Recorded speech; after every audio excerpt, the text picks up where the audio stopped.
So welcome back to another video. This one we're going to talk about painting the frame on my Velobuild VB-R-168. I know that you can get a custom paint job done by Velobuild, but I chose not to do that because it does add some time to the ordering shipping process, and I figured I could do it myself and get a decent result for less than $50.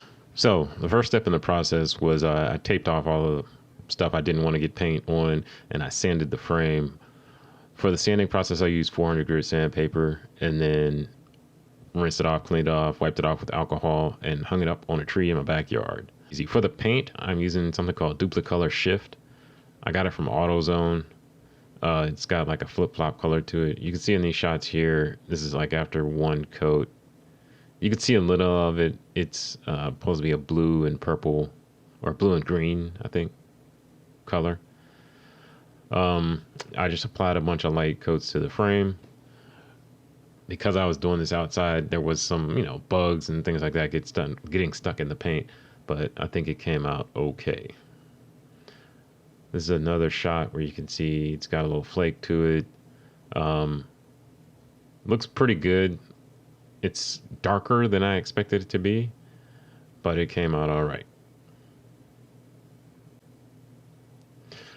Next, I applied clear coat. This is the clear coat I had. It was something I had for my car.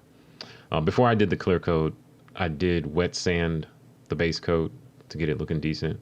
Here's a few shots of, I guess, the first coat of clear coat going on.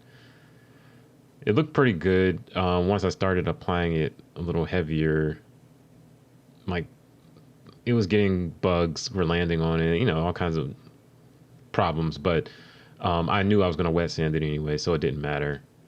So I applied, I think, 2 or 3 coats of clear coat, and this is the frame after all the clear coat on it. And you could tell it's not super shiny, and it's got a lot of texture to it. So I was happy with how it came out. I basically used that whole can of clear coat.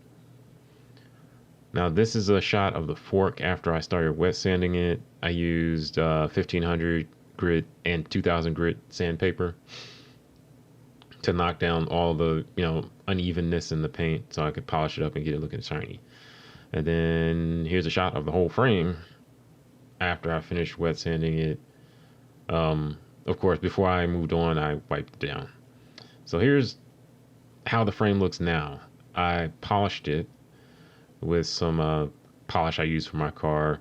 I think it's Meguiar's 105 and 205 and an orbital polisher. And I polished it and it came out pretty good. There are some imperfections, some spots that I need to touch up, but I'm happy with it. And it cost me maybe $30 to do.